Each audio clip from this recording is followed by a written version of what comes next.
Alright, I'm gonna try doing a screen recording with audio. Hopefully it works, but I have a couple photos here of mice for you that you can use as references. Even though you're doing a front-facing image, I think understanding like the basic anatomy of what you're dealing with is very helpful. So I've got a top view as well, so you can kind of see what the face is. Because, when it's from the front, it's a bit foreshortened. But the top view, helps you to get a better idea of what you're trying to capture. Alright, so when drawing mice, there are a few ways you can go about it, but the most important things to remember... Here, let me turn down the opacity on these real quick so that you can see something. Alright, so the most important thing to remember is just facial structure. So with mice... they have this fun little diamond shape, or not, what's the word? Trapezoid? 5 sides. You can see what it is, but even on like a mouse that's face is turned to the side a little bit, you've got that kind of shape that kind of stands out, where, it goes. Or I guess, here, there we are, that's better. Alright. But you can see you've got like the intersecting points. So breaking down the facial structure, you can see the ears kind of slide off of this part of the head here, on there. So the tough thing is with animals, and this applies to humans too, as you probably know, a slight angle change changes how facial structures interact with whatever you're drawing. This one with the center facing directly forward, for example, if you follow this line across the face, it leads up to the ear, at these little spots right here. There we go. And the eyes are right along that line, with the nose in the center. So, my biggest tip with any animals when you're drawing them and simplifying them, especially like I do, is to pay attention to where lines intersect with each other, because that'll tell you what angles you need to draw and what shapes you can incorporate. With mouse noses, a lot of people draw them like normal cat noses or other noses, but they're actually like a flap of skin with fur on it that's laid over the top. Here, let me see if I can capture it. So on a mouse, I draw the nose just like this, because they can actually unfold and refold this portion of their nose, kind of like rabbits can. And then it's just this soft, like, little swirl that's inside of this little skin covering that they can lower and raise. So the easiest way to represent it is just a cute little diamond a cute little half triangle without the bottom. Not a half triangle. What's the word? An incomplete triangle. Let's just call it that. It's 4:30 in the morning. Give me some grace. I should be telling that to myself, right? But if you want to add more details to a mouse's nose, softening it and rounding it and then adding a little swirl underneath it can do the work. But they really aren't as complete as other noses are, and they're also much more raised from the rest of the face than a lot of other species. So a nice just triangle, simplified, is great. But otherwise, if you're going to be more detailed, just pay attention to the structure. And a nice simplification is going to be the way to go for sure, honestly. Alright, but besides facial structure shapes, some important parts of a mouse, and I'll look at this picture over here for that. You've got the muzzle, which is this section going right through here. And then you've got the cheeks and the jaw that come off the sides. The eyes sit at, and like the skull over the eyes goes at like a diagonal angle like that. The eyes sit inside this indentation. So you've got the elevated portion on the top of the head, the bit of the skull that kind of curls off to the side is completed back there. That indentation where the eyes sit, the cheekbones, and the jaw underneath it, the nose, and then the whisker line goes like right underneath the eyes usually, and all the whiskers are going to be in this box here at the front. Yeah. The ears come off the head from around where the... Honestly, ear position does change slightly in mice like it does in humans, but you can kind of see how the connective points flow off of other angles on the mouse's face. So yeah, the most important thing when drawing them is just to break down the structure in your head so that you can rotate it in perspective as you're going. So here we can see our muzzle box right here. So this is the muzzle. Then we've got the jaw on the sides that we showed in the other piece. We've got this division point, like I had before, that leads to that. The eyes will fall inside this little crook right where the protruding muzzle meets the rest of the skull as it becomes wider in the back. So that can help you with eye placement, because eye placement is something that a lot of people struggle with. The eyes will rest in like little valleys, right by the muzzle, basically. And then these front little sections right here are going to be where your whisker boxes are. Ears come off the side of the head, just like that, nice and classic. They're very flexible. And ears come in a variety of shapes. Wild-type mice are going to have much smaller ears generally. But, yeah. The best way to think of them is like thin and papery. So they're not going to be as thick as a cat ear, which would be more like this. They're going to be much more... It basically feels like the piece of paper or thin film has been folded like this to have a crease, because it's so thin. It's even thinner than some types of paper, honestly. So just keep it in mind, the texture of the ear as you're drawing it. They're very, very flexible. These guys' ears right here, I'll turn up the opacity again, or you can just pause the video on them. But you can see their ears are like when you take a piece of paper and you fold it up in a roll shape. It's almost exactly like that, where it kind of curves in on itself. And you've got, if you look at the muscular structure underneath the ear, you've got like this little muscle right here that connects to the head right there. And then you've got this little muscle right here underneath the surface that connects right there. And then they can rotate their ears using those muscles. So you've got that muscle connecting right there. Just like that. So keeping in mind the underlying structures can be quite helpful in capturing the shape of the mouse you're going for. But yeah, things that help mice look more authentic and more mouse-like rather than rat-like when you're drawing them. Rats tend to have much smaller eyes and much smaller ears in comparison to the size of their heads. So if I was to draw something like this, for example, thinner muzzle. It's not a very good rat. Here, let's see. I don't draw rats very often. But rats, in comparison, generally have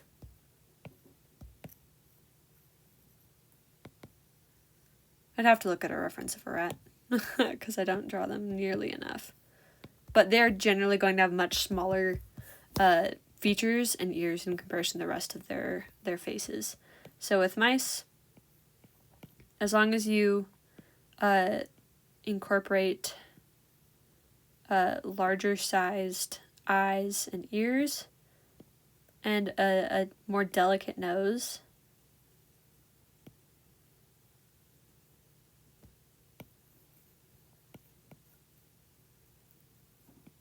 then it'll look a lot more mouse-like. And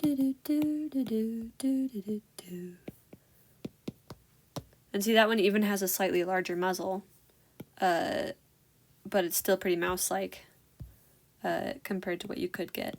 A very simplified version that I often do for a front view is I'll just do a triangle. This is like more like an in-between between this guy and that guy. And then I'll just put a little nose, and then in my head I'll just estimate where all the lines meet up, and then I'll put the eyes where the crevices would be in my head. Here I can draw out what I'm seeing in my head as I'm doing this.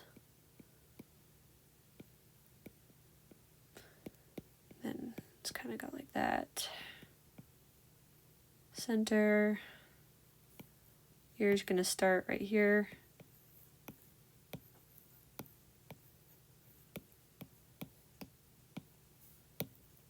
And I usually, of course, add a little bit of human emotion to my faces as I'm going. But normally you'd have your whisker boxes, like right here. So you can see kind of the facial structure. I don't know how well that will translate into your style, but yeah, my biggest tip for animals in general, and especially for drawing mice, which have a lot of like foreshortening involved because their faces are so long, is just to focus on the shapes a lot and try to break down whatever reference photo you use, if you do use one, into shapes. So like that shape we saw above, the trapezoid shape in that mouse up there. If I was going to do a forward-facing mouse, I could break it down into that shape that we saw, if that helped me.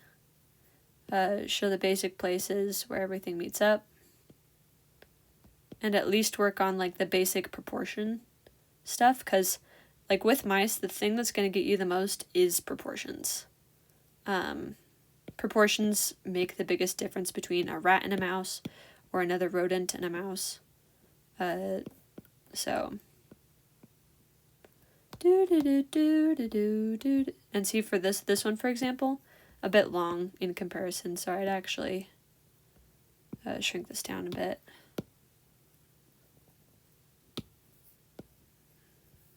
There we go. That's better. Let's not draw in the whisker box. We'll just add whiskers around where they would be.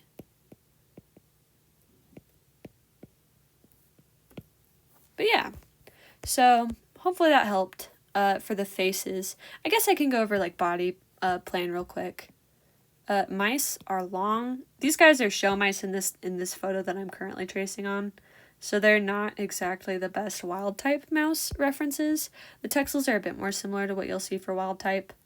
But you can see mice have like a jaw that curls underneath. And then they don't have a collarbone. And they have very few bones. So a mouse skull is just chilling, jaw, and then they actually just have their spine going into, oops, tail. They have shoulder blades. What direction do their shoulder blades face? I always forget that part. I think it's backwards. Yeah, I think so. Here, I'm just looking it up. Mouse skeleton. Make sure I'm not the fake ones, you silly Billy. Yeah, that's what I thought. So they've got ribs like you'd expect, and then their shoulder blades just like that. So very simple skeleton. No collarbone, just shoulder blades, legs, arms, tail, spine, skull. And everything else is just laid on top of this. Honestly, the limbs kind of disappear into all their excess skin because they have quite a bit, kind of like mice do. Kind of like cats do. The ears kind of come off right there. The skull would actually be longer like this, but, you know, I wasn't doing a perfect job on the skull. But yeah, so mice have kind of, either they sit with a hunch if they're sitting up, and then their ribs would be like this, their shoulder blades like this, and then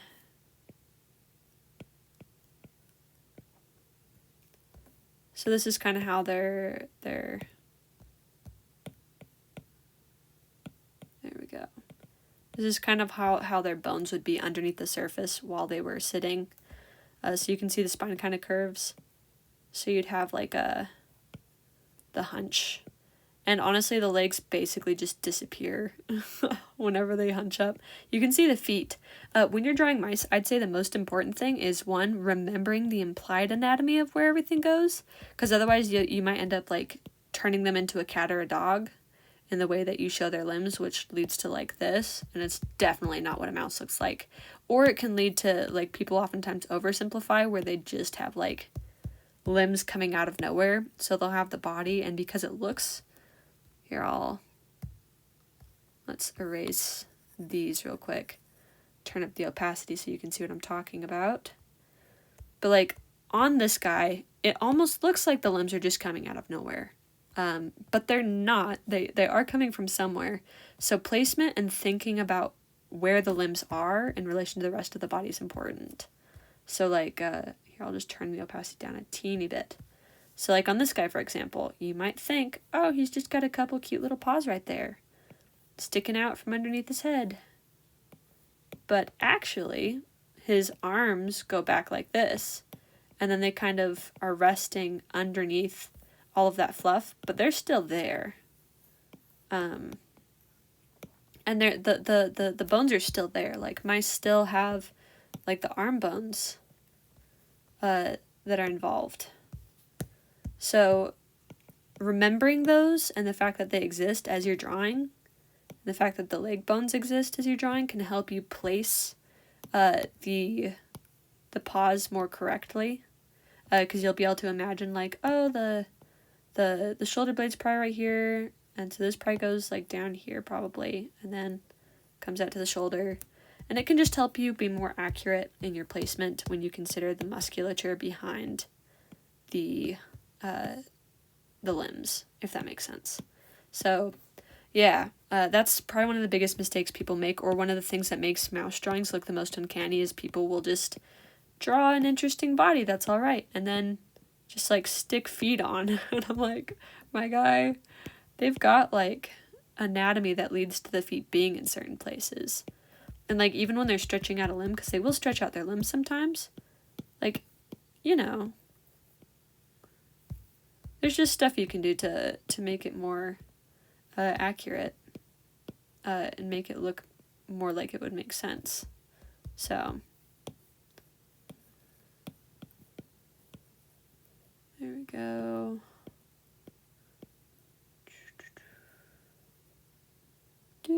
Oh, and another tip for mouse feet. They've got paws that are more like hands than a lot of other animals. You can look it up and see, but like their back feet even have little toes with fingernails.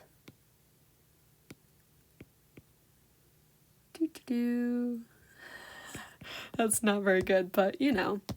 So their hind legs will be made up of this part of the leg, which is like the coming off of that, and then the foot. I usually simplify it to this, just because it's easier for me. All of this down here, no fur. The stuff right above it going into the rest of the body of the mouse, fur. And that's not accurate to what it would look like. Here, let me make one that looks... There we go. Wow.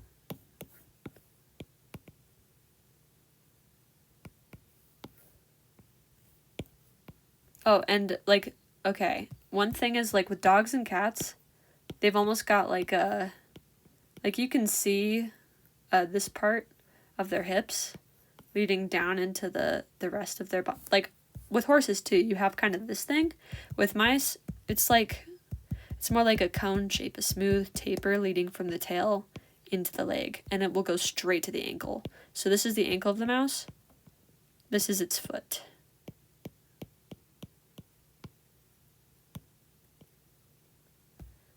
So when you're drawing mice, and that would be lower, there we go.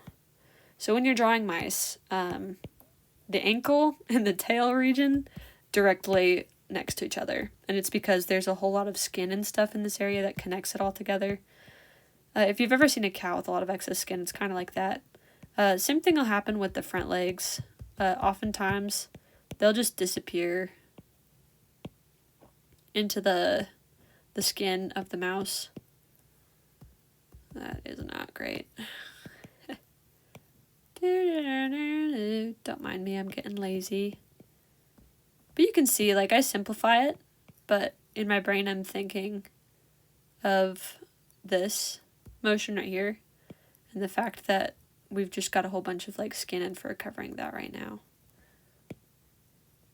So yeah, biggest tip for this section is just remember that even though in a lot of photos and references you'll see these like things that make it look like there's nothing for limbs, the limbs are all just secretly hiding. Kind of like with penguins and owls, how like if you move their feathers to the side, it becomes very obvious very quick that they have a lot more limb than they let on. So yeah, just keep in mind the limbs underneath what you're drawing. Also, it'll be nice to have a head-on shot because ear foreshortening at variety of angles is one of the most annoying things with mice. The only nice thing about doing a mouse from the side is the fact that the snout gets better, but you trade it off because the ears are also long and come out to the side, so that just switches off and becomes annoying in return. So yeah, that was all kind of random, but hopefully some of that was helpful for you. And even if, I mean, honestly, it's taken a long time for me to get to where I am with drawing mice, where I can just like imagine it and I can basically automatically think of what all the proportions are without having to like pull up a reference or think about it too much. That's definitely not going to be the case when you're first starting. So it's fine if your mice look a little bit whack, but using these skills or these techniques and keeping this stuff in mind will at least help you to learn faster, I think, and to notice things that are more helpful in getting realistic and accurate mice in your drawings. And I know you're just using it for one drawing, but yeah. Too much knowledge is sometimes better than not enough. So yeah, I will go ahead and end this now. Hope you enjoy.